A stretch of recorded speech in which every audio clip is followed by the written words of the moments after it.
Recording. Foi. Gente, vamos lá, vamos orar? A gente vai falar mais uma vez sobre fantasia hoje. São 3 aulas que a gente programou disso. E aí, estamos para a segunda. Vamos lá.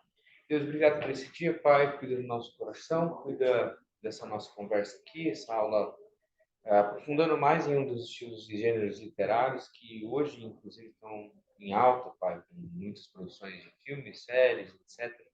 E faz a gente se aproximar desses livros, encontrar o que é bom e também, de alguma maneira, fazer com que os nossos olhos forem aproximados da Tua Palavra, a gente também consiga enxergar a beleza que muitos tentaram também realizar nos contos fantásticos, Pai. Em nome de Cristo Jesus que oramos. Amém. Bom, na semana passada, a gente conversou sobre o 3 autores, basicamente, né? A origem de um universo fantástico que promove o negócio. Não é um universo fantástico simplesmente pelo ser fantástico, porque contos fantásticos a gente tem nos grandes épicos, que tem seres mitológicos, nos épicos gregos, nas epopeias, e contos, etc. Isso no mundo tem sempre. Só que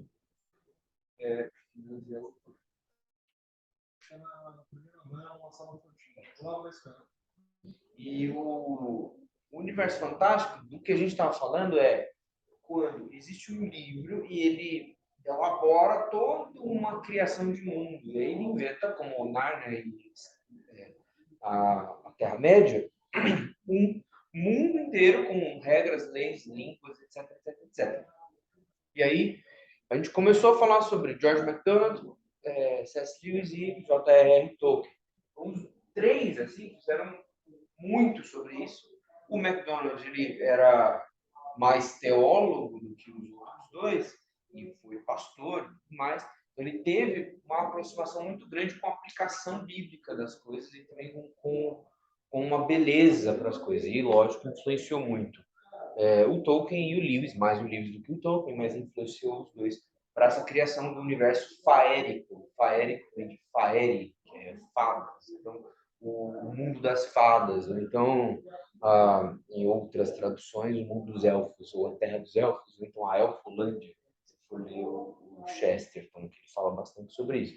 E hoje a proposta é a gente trabalhar um pouquinho sobre uma visão olhando para o nosso jeito de entender as coisas, a nossa sistemática, e como a gente consegue enxergar um pouco disso, não totalmente, vamos fazer paralelos totais, porque a própria Tolkien era muito esse negócio de fazer analogia o tempo todo, mas de como a gente consegue entender a metanarrativa bíblica também no universo fantástico. Porque é inevitável para qualquer ser humano, quando ele está contando uma história, ele refletir alguma coisa da própria metanarrativa que faz parte de nós. O que é essa metanarrativa? É justamente quando ele divide toda a sistemática bíblica, a nossa história, a história que Deus está contando, nesses pontos: criação, queda, redenção e restauração, ou consumação. Então, a Bíblia nos conta sobre o mundo criado, sobre um mundo criado em perfeição, sobre um relacionamento próximo de Deus com a raça humana, e a Bíblia conta sobre uma separação disso, uma queda, vezes 3. E aí, Fê? Tudo bem? Entra aí, fica à vontade. Desculpa, atrás disso, Fê, vai levar. Fica à vontade, Fê. Bom, eu estava falando que o universo fantástico ele vai beber muito na fonte da própria metanarrativa bíblica.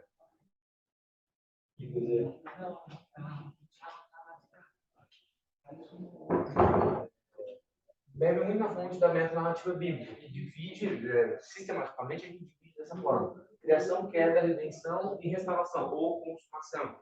E aí a criação, quando Deus cria todo o universo, é perfeito, a relação entre Deus e o homem é harmônica. A queda que separa isso, e então a roda da história é girada por Deus até chegar no ponto da redenção, e aqui a gente vê Cristo Jesus, que redime e reconcilia, então, ao estado de relacionamento parecido com o da criação, mas ainda não totalmente, que acontece uma restauração, de certa forma, porém ainda não é feita na plenitude, ela aguarda a conclusão, que é a restauração. Então, a metanarrativa bíblica, ela vai desde a criação até a consumação, a restauração. De Gênesis a Apocalipse, essa história é contada de uma maneira macro, mas também ela é contada de várias maneiras pequenininhas.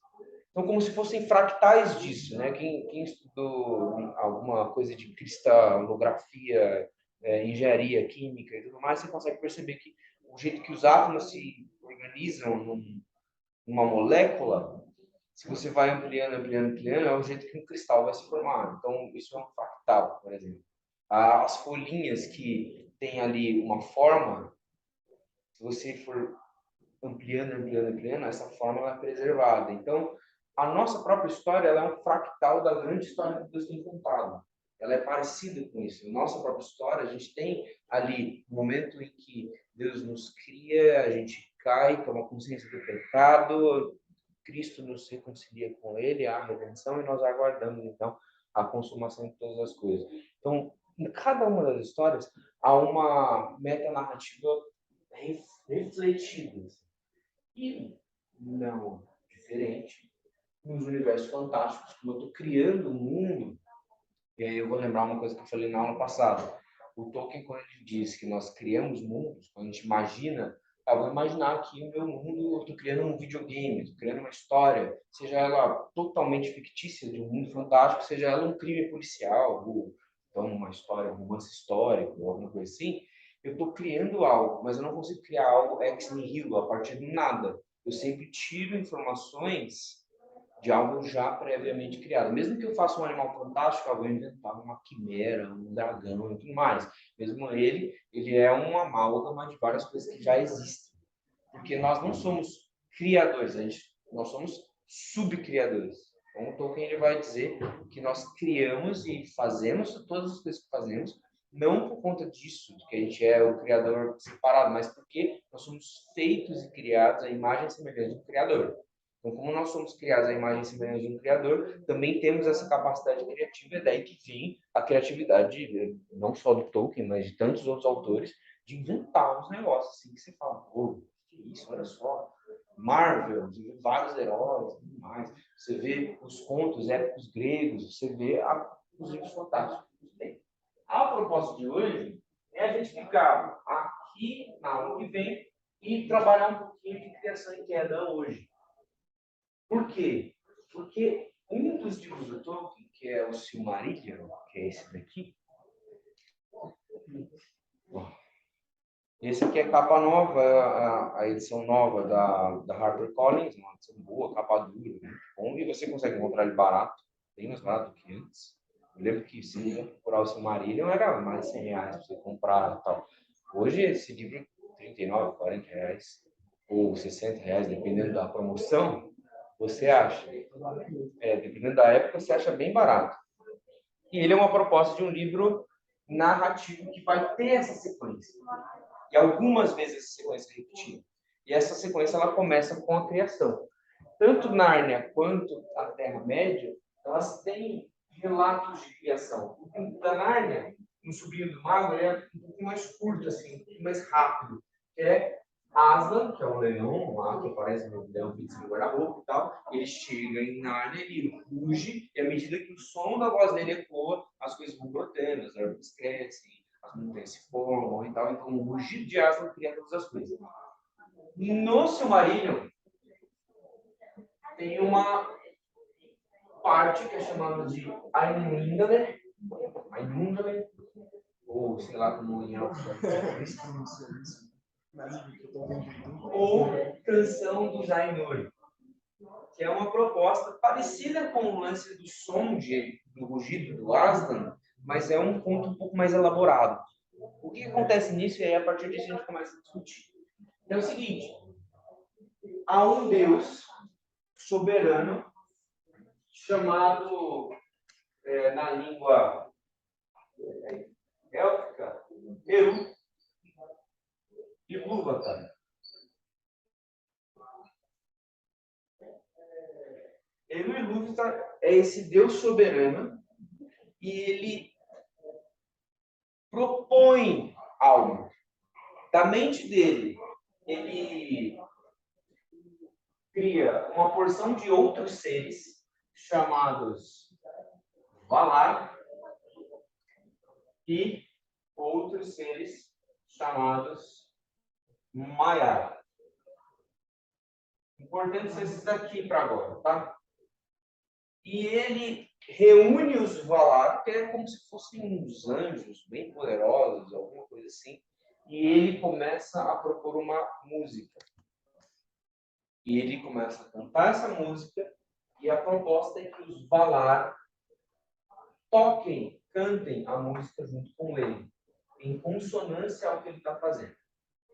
E na medida que os Valar entendem a música de Eru e Ilúvatar e reproduzem essa música, as coisas vão sendo feitas. Então, as montanhas vão surgindo, os rios vão sendo colocados, o céu, a terra e tal, e toda a obra criada ela vai aparecendo na medida que os Valar repetem a canção de Eru e Ilúvatar, entra em consonância com a canção de Eru e Ilúvatar. Alguns dos Valar importantes dentro desse conto, um deles é o Manwë, outro deles é o Umu, outro deles é o Melkor. O Manwë também tem, ele é casado com Varda. Também é uma Valar. E o Manwë, ele é, digamos assim, o preferido do Eru Ilúvatar dentro do conto. Não automaticamente, mas vai acontecer alguma coisa que ele se torna o preferido. Por quê? Porque o Manwë é o mais poderoso. E Melkor também é muito poderoso. E aí o que começa a acontecer? Melkor, à medida que a canção é tocada, Melkor ele não quer entrar em consonância. Ele não quer tocar exatamente as notas que estão sendo tocadas. O Melkor ele começa a tocar outras notas. Ele começa a entrar em dissonância com a música de Eru e Ilúvatar. E aí acontece tudo uma história lá, repete 3 vezes isso, porque o Melkor começa a tocar errado a música, tipo, como se ele estivesse ensaiando lá embaixo. E aí tem um cara no trompete dizendo... E aí o Melkor erra, e o Eru Ilúvatar vem e... Vamos lá, vamos de novo, galera. Ele começa. E o Melkor, de novo, deliberadamente, entra em dissonância. De novo. E a dissonância dele começa a ficar explicada ali na canção do Ainur como uma dissonância que brota do ciúme que ele tem. Com a vontade dele ser independente da canção de Eru Ilúvatar. Com a vontade, não quero seguir o que o Eru está fazendo. Não quero seguir a música dele, eu quero ter a minha própria. Eu quero cantar a minha própria. E aí é legal porque no conto do Tolkien, a história toda vai sendo desvelada e você vai percebendo que enquanto Manwë, Umo, Tuskas, a Varda, a Ivana, todas as outras, tipo, como se fossem deuses ali, que cantam e as coisas vão sendo criadas e coisas boas. O que o Melkor faz com a música dele em dissonância é responsável pelo mal ou pelas coisas corrompidas. Então, a partir da canção corrompida do Melkor, as criaturas malignas elas vão brotando. A possível existência de orcs que a gente vê nos filmes do Senhor dos Anéis, balrogs e outras coisas que vão sendo feitas assim, corrompendo a criação já criada pelo Ilúvatar juntamente com os Valar, o Melkor ele tem esse domínio de pela dissonância dele corromper. Então, essa canção dos Ainur é uma grande, sei lá, epopeia de criação que mostra um soberano propondo uma coisa, uma canção, vários súditos desse soberano, poderosos, que seguem, e um deles que entra em dissonância. Uma coisa que é interessante dessa questão dos balões, eles eram Maia antes, eles eram seres musicais que estavam presentes e com essa dissonância eles começam a ir para a música do Melkor. Esse é o ponto da queda deles. Eles já chegam na criação da Terra assim, já caídos. Outras coisas o Melkor vai perder tempo ao longo da vida. É interessante a gente ver esse paralelo nas estrelas que caíram do Rio e enfrentar. De novo, não é para ser uma alegoria, mas a forma que o Tolkien nos enxergava o papel dessas mitologias pagãs eram justamente histórias que refletiam de alguma forma o mito verdadeiro com o mito da cristandade. Então, essas coisas aqui lá dentro também se inseram no grupo. O interessante do mel é que o fato, ele não exatamente cria as coisas malignas, mas ele corrompe aquilo que é, por exemplo, no próprio Maiar, e corrompe aquilo para se tornar uma coisa que oscila, que sirva o próprio egoísmo, o orgulho, etc. É muito parecido, assim, muito parecido com o próprio fato da existência do diabo, de Satanás, dentro da narrativa cristã. A ideia é justamente de você compreender como que a bondade, a virtude, a excelência, ela é corrompida. É uma reflexão muito importante assim, na condição de Israel.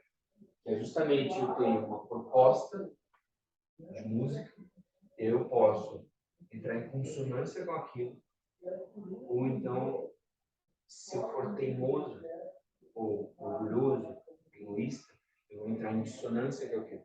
E a dissonância, olha só como é interessante isso vai permear para todos os outros livros do Tolkien, em todas as outras histórias. A dissonância com aquilo que é virtuoso, excelente, bom, causa a corrupção do bom, do virtuoso, para, então, uma consequência catastrófica, uma consequência maligna e etc. Então, essa é mais ou menos a canção dos Arnur, assim, tipo, aquilo que o Tolkien traz como criação do mundo, assim, dele.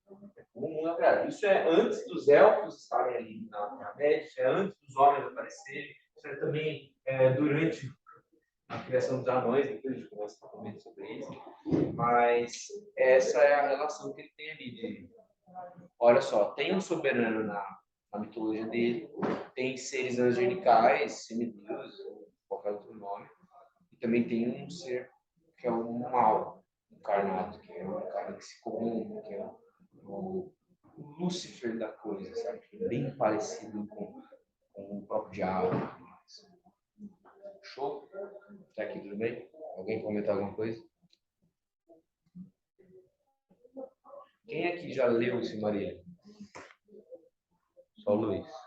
Então depois vocês lembram. Ele é o estilo narrativo, deixa eu ver, eu vou ler uma parte. O estilo narrativo ele é bem assim, tipo, parecido com a Bíblia mesmo. Bem parecido com a Bíblia. A ideia do Tolkien era tipo, construir uma mitologia. Olha só o começo da música dos Ainur. Ele fala o seguinte: Avieru, o Uno, que em Arda é chamado de Ilúvatar. Ele fez primeiro os Ainur, os sacros, que eram rebentos do seu pensamento, e estavam com ele antes de qualquer outra coisa fosse feita. Falou com eles, propondo-lhes temas de música, e cantaram diante dele, e ele estava contente. Mas, por muito tempo, cantaram cada um a sós, ou apenas alguns juntos, enquanto os demais escutavam, pois cada um compreendia apenas aquela parte da mente de Ilúvatar, da qual viera, e na compreensão de seus irmãos cresciam devagar. Contudo, enquanto ouviam, chegavam sempre ao entendimento mais profundo e aumentavam em uníssono e harmonia.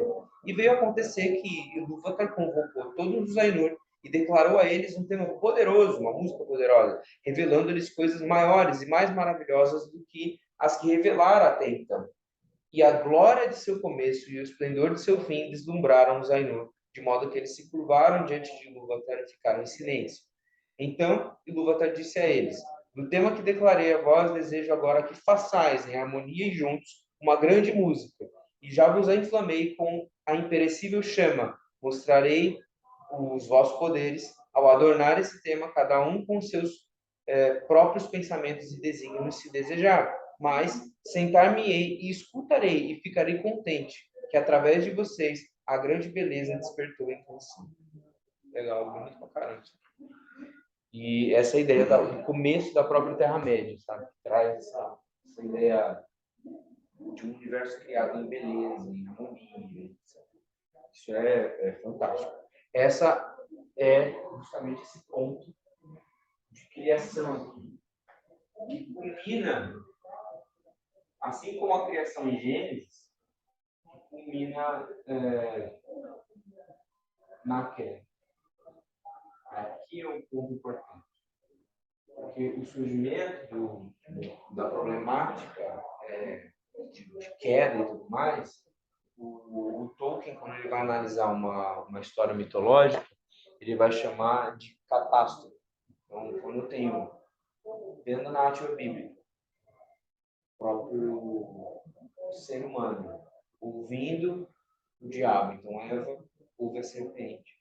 Olha só, você pode fazer isso? Não pode comer nada aqui? E ela fala, não, só não pode comer essa maçã aqui. Maçã. Você não pode comer esse chocolate. Teve alguém que falou assim, o que você acha que era o fruto? Daí teve uma mulher que respondeu assim, um chocolate. Teve gente que falou que era jaca. Mas gigante, assim. Cara, ficando usado, assim. E aí a serpente ludibriia Eva, e Eva cai em tentação, passa para Adão, que também cai em tentação, e o ser humano cai, e caído é expulso do Éden. E essa história é a própria queda da narrativa da história. E a partir daí, então, cada história que a gente contar, inevitavelmente, esse lapso, essa lembrança da queda também é contada. E ela é contada aqui no Tolkien como uma presença do Melkor, de um ser invejoso, de um ser egoísta, que então entra em dissonância. E essa dissonância do Melkor tem consequências.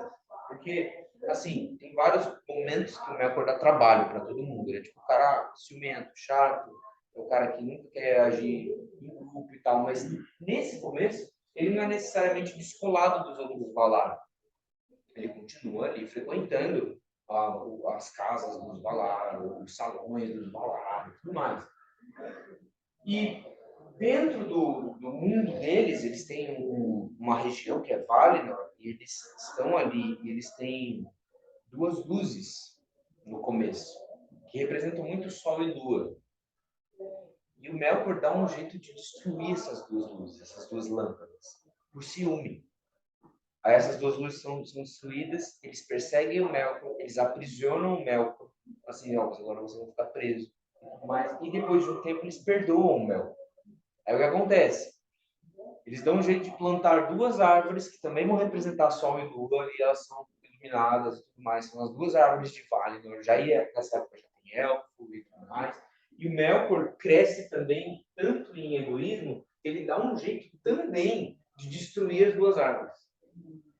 O Melkor é esse cara que toda hora dá problema. Toda hora dá problema. E depois desse evento das duas árvores, acaba acontecendo uma tragédia, é legal depois vocês lerem, que aí começa a história de fato das Silmarils. São 3 joias criadas por um elfo, o Fëanor, que capturaram o brilho das duas árvores.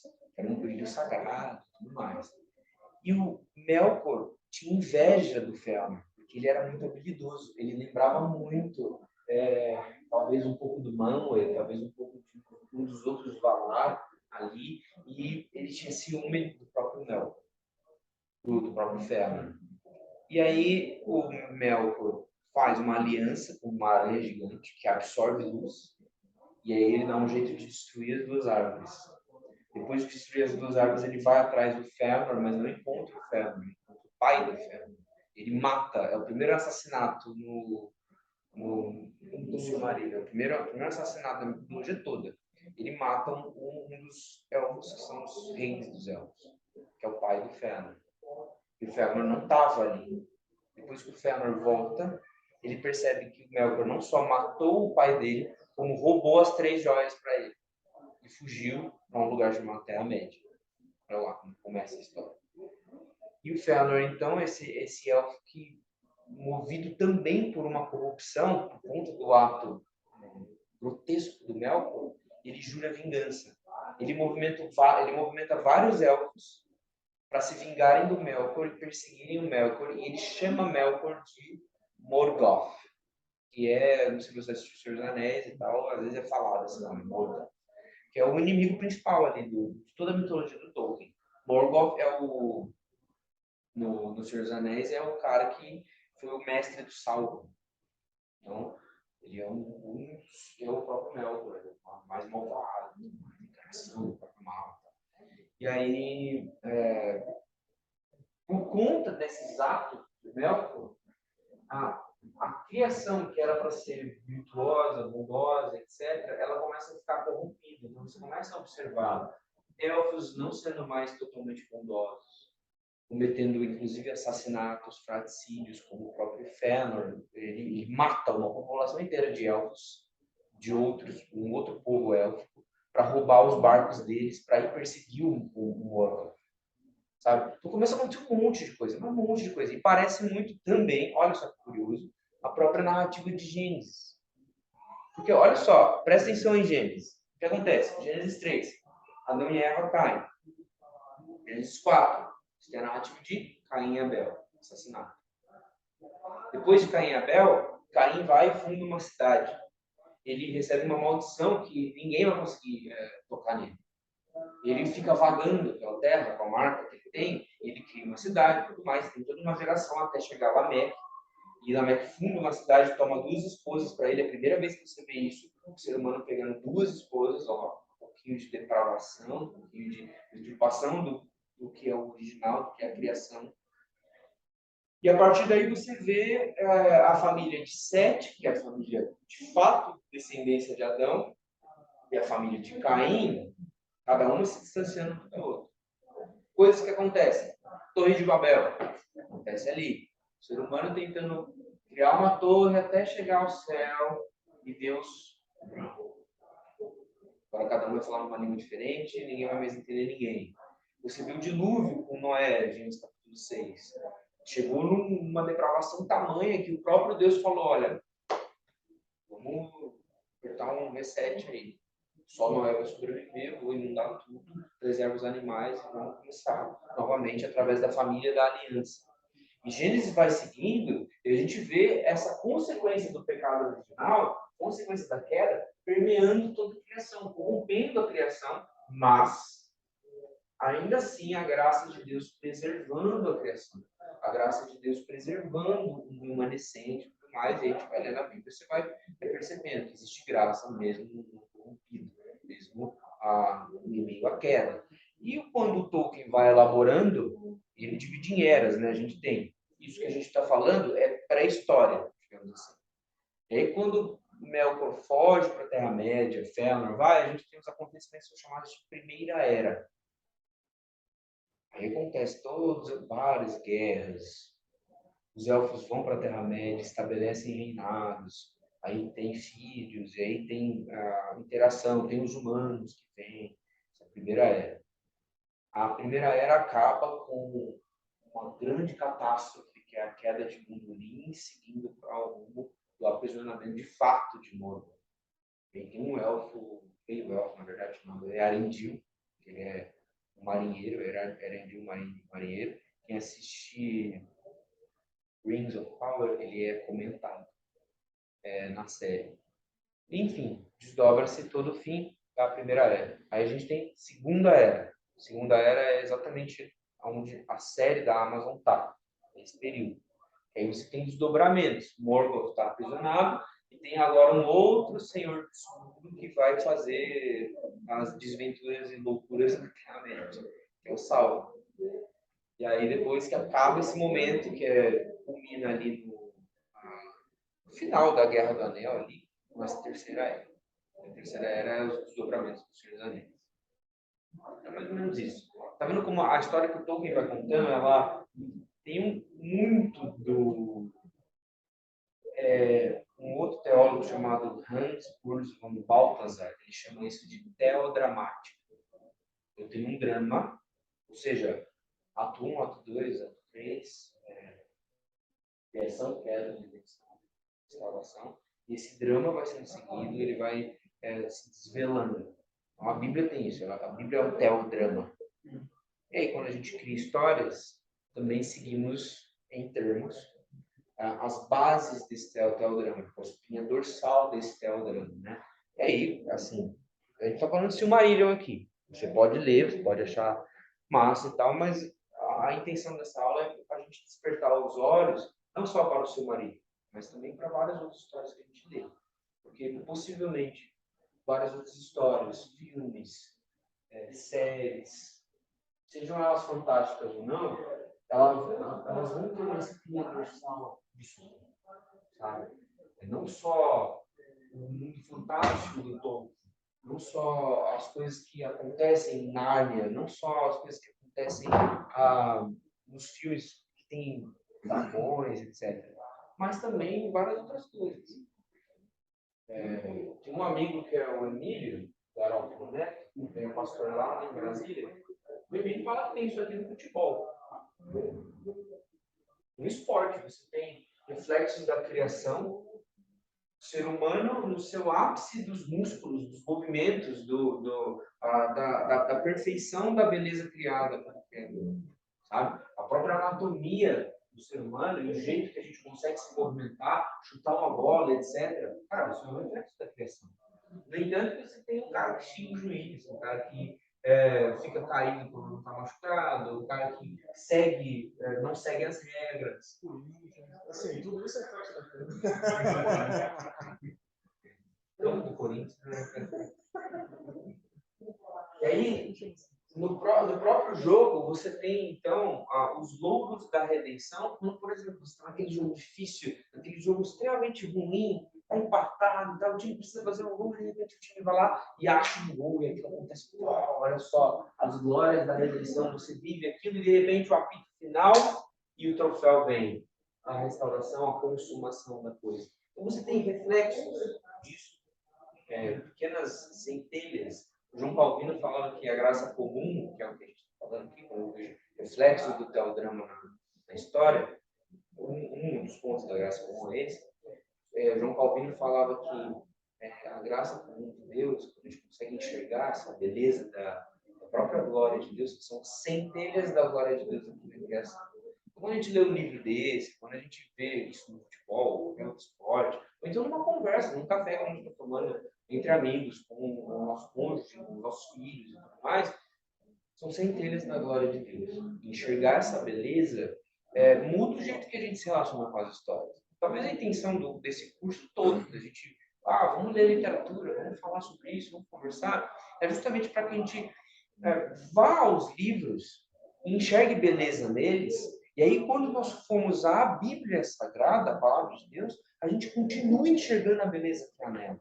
A gente passe pelas genealogias que a gente acha chata, pelas histórias ali de primeira e segunda Reis, primeira e segunda Samuel, por crônicas, juízes, a gente passa por números, e a gente olha, cara, que beleza aqui, porque tem um tal drama sendo contado, sabe? A gente consiga ampliar o nosso entendimento da própria Bíblia quando a gente desfruta também um pouco da beleza criada, subcriada, digamos assim, pelos seres humanos.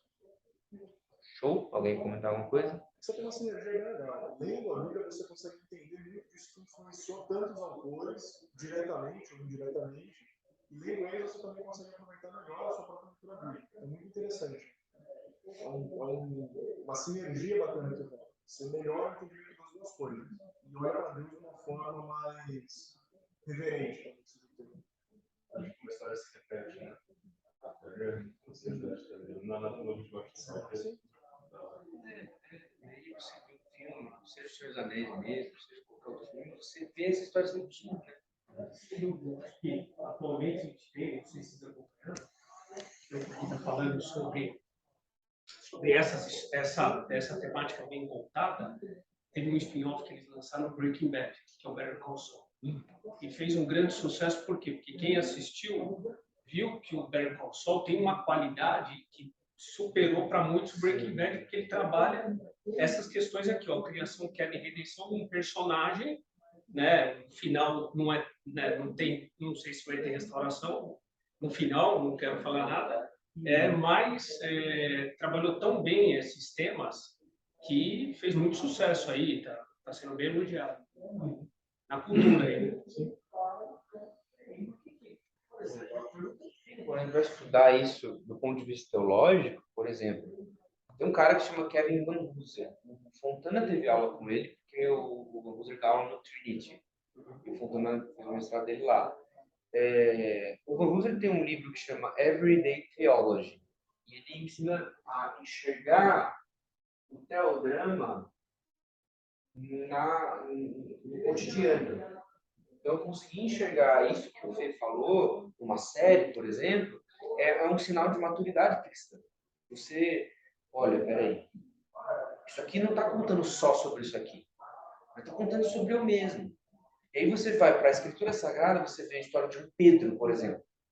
Aí você vê que Pedro, você não está só sendo informado sobre um cara que chamava Pedro, que era pescador, que Jesus foi lá, pediu o barco dele emprestado, e aí foi, pregou em cima do barco dele, depois falou, olha, pesca ali, faz aquilo lá, eu vou transformar vocês em pescadores de homens, me sigam. E aí Pedro começou a seguir Jesus, ver todos os milagres que Jesus fazia, os ensinamentos, as curas, expulsar demônios, etc. E Pedro, de repente, falou assim, nossa, tu és o Filho de Deus. Pedro anda nas águas, Pedro experimenta muitas coisas de Jesus, Pedro vai lá. E você não é só informado sobre a história de Pedro, como Pedro creu em Jesus Cristo, como Pedro foi um cara corajoso, como Pedro também traiu Jesus Cristo, negou Jesus Cristo, como Pedro também foi perdoado por Cristo, redimido por Cristo, restaurado ali no final do livro de João. Quando você lê sobre Pedro, você não está lendo sobre Pedro apenas, você está lendo sobre você mesmo.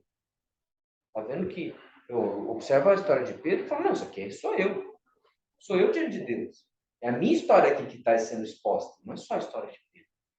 Não é só a história de Débora. Não é só a história de Ruth, de Noemi. Não é só a história de Davi. Não é só a história de Salomão. É a nossa história. Então, quando a Bíblia ela traz isso para a gente tem essa identificação. Porque a nossa própria história está sendo ali. É como se mexesse numa terra e a gente está sentindo esse aroma.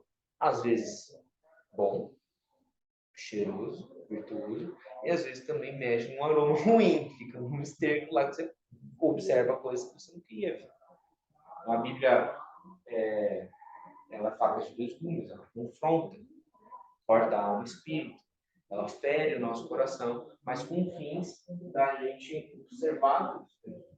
E dentro da nossa teologia reformada e dentro do entendimento reformado, a gente crê que, como a Bíblia ela é uma lente através da qual eu consigo enxergar todas as outras coisas, uma cosmovisão bíblica, o jeito de enxergar o mundo, ele muda.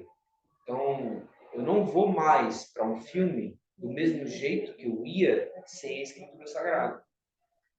Eu não vou mais para um livro do mesmo jeito que eu ia sem a Escritura Sagrada. Eu vou enxergar coisas que antes eu não via.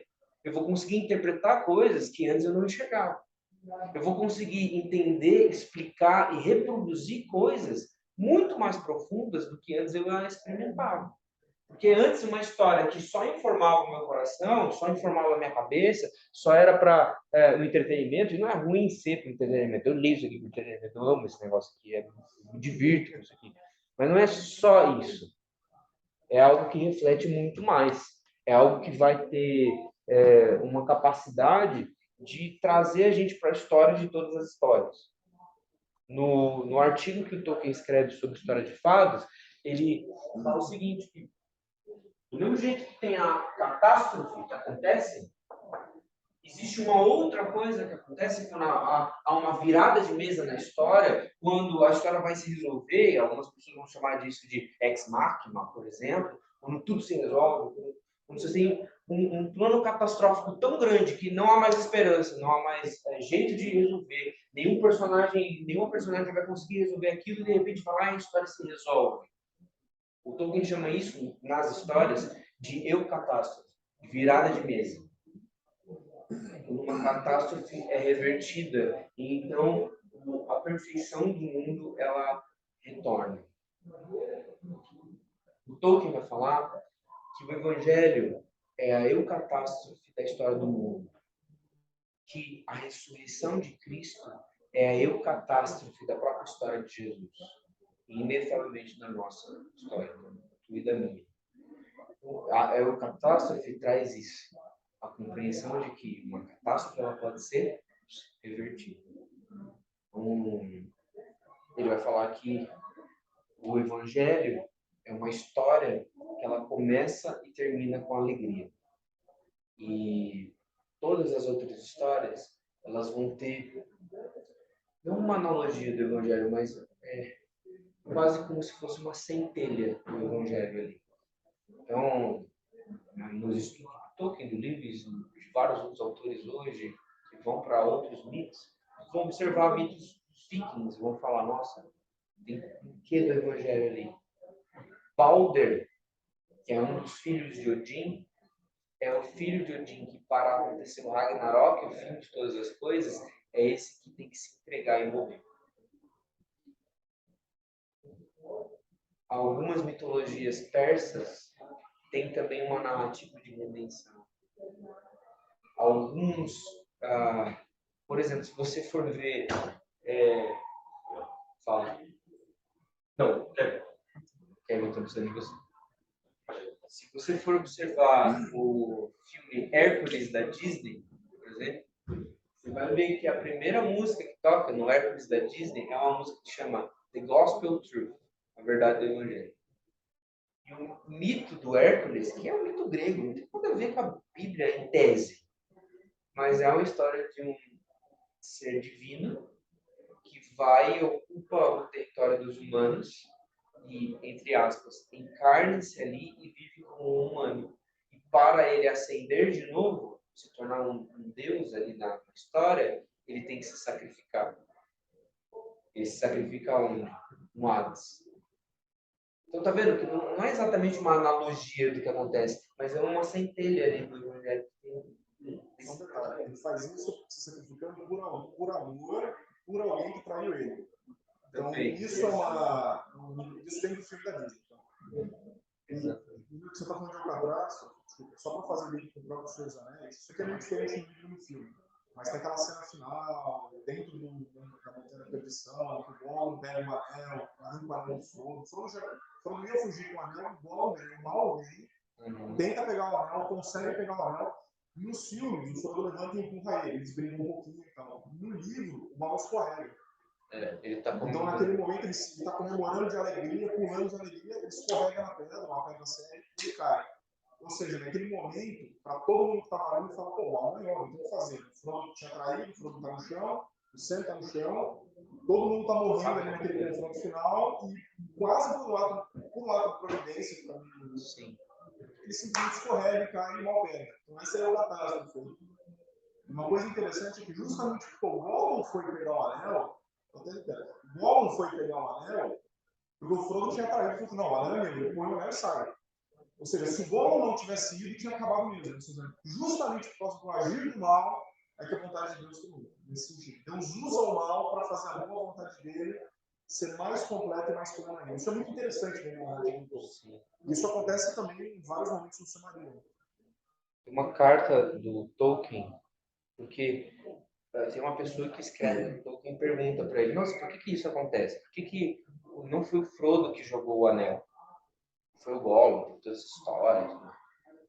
Daí o Tolkien fala assim, porque quando eu estava escrevendo, e a gente pensa, pô, o Frodo vai vencer, e não é essa a história que eu queria contar. Eu queria contar uma história de fracasso, que é exatamente isso que o ser humano faz. Ele não vence por si mesmo, ele vence pela providência divina. E é a providência divina que resolve todas as coisas, né? Isso arrepia, velho, verdade. Porque o tempo todo, a compreensão do Tolkien de uma narrativa mitológica é que vai chegar um ponto que não tem mais jeito. E o ser humano começa a observar, olha, não tem mais esperança, não tem mais nada. E o que resolve isso é a providência divina. Então, a providência na história do Senhor dos Anéis é a providência de Elrond, que age através do Manwë, que age através das águias que aparecem bem na última hora para salvar os caras e tudo mais. Que esse ex machina, né, que é essa resolução. E a providência é vista ali. Da mesma forma que, pô, quando o Adão e Eva caem, são expulsos do paraíso, eles estão lá nus, eles se vestem com um negocinho lá, folha de figueira, é o próprio Deus que, quando os expulsa do paraíso, mata animais para prover roupas para eles e os veste. Tá vendo como a providência divina, mesmo no meio do mal, do caos e tal, ela age. Deus cobre o pecado de Adão e Eva. Deus cobre com graça. E isso você pode, no Senhor dos Anéis, você pode ver em Nárnia, você pode ver e ser treinado para enxergar, né? Toda essa linha. Na aula que vem a gente vai falar mais especificamente do Senhor dos Anéis e de algumas, não só analogias, mas tipologias bíblicas que aparecem no livro, lançando luz a um último assunto dessas 3 aulas, que é um assunto escatológico, a esperança do fim. Vendo mais esses 2 outros pontos. Hoje a gente viu muito nesses 3, um pouquinho de redenção. Na semana que vem, esses 2 pontos bem estipulados. Certo? Alguma pergunta? Comentários, dúvidas e dicas? Uma coisa só que é interessante quando você fala isso, é você vê o papel desses seres angelicais. O Mário, o Nuno, o Melkor, e tem o Buda Malma. Cada um deles é responsável por um aspecto da criação. Então, o Malma é responsável por tudo que vem da terra, de pedras, montanhas. O Mano é do céu, os ventos. O Nuno é das águas. Então, você vê dentro dos Senhor dos Anéis, você tem sempre um papel importante, inclusive, dos rios, dos mares, tudo isso. Porque, por mais que o Mano fosse o favorito, nesse sentido assim, de, esse daqui é o meu... Ele não os trata os outros. O Ilúvatar, o Ilúvatar dá uma missão especial para o Hugo. A gente vai ver isso dentro do Silmarillion mais claro, porque em vários momentos, no final, isso daqui não tem nos filmes, mas quando os Frodo estão lá em Mordor, eles estão, você não consegue e tal, eles encontram uma fonte de água. A água está meio ruim, mas ainda é uma água que brota para eles, eles conseguem tomar essa água para ser viagem. Há uma providência. Então você tem essa providência, esse cuidado com esses seres, inclusive, que eles ainda amam essa criação, que eles têm por conta da obra do Plantar. Então isso é muito bacana de você ver. Sim. No final, para quem viu, por exemplo, aqueles magos, o Sauron, o Gandalf, para quem viu o Hobbit, tem o Radagast, aquele mago, eles são demais. Eles são seres angelicais que veem caras velhos e andam na Terra. Na hora que o Sauron morre dentro dos livros, o espírito dele que se desprende desse corpo, ele vai voltar para o oeste, que é Valinor, e vem um vento ali ao lado, que faz ele se dissipar. Em outras palavras, ele, por ser caído ali, ele era um ser bom que veio para ajudar, ele se corrompe também, e aí quando ele vai tentar voltar, tem o castigo dele e a ironia. Então isso é muito interessante você ver. Quando você lê o Silmarillion, você começa a ler o próprio Senhor dos Anéis de outra forma.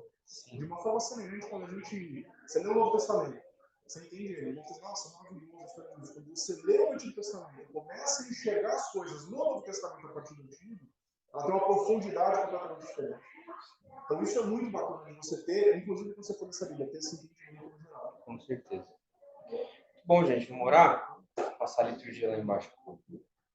Deus, obrigado por esse dia, Pai, cuida do nosso coração, que as coisas que a gente fala aqui não sejam apenas nossas ideias, nossas coisas, mas nos auxilie a nos achegarmos à Tua palavra com sabedoria, com entendimento, com a maturidade e também a desfrutar todas essas coisas que falamos aqui, sejam filmes, séries, boas histórias, boas narrativas que nos remetem a essa meta-narrativa do Evangelho, Pai. Nos remetem a esse teodrama. Faz a gente entender isso, se aproximar disso com maturidade, com beleza, aproveitando a obra subcriada por cada um de nós, Pai.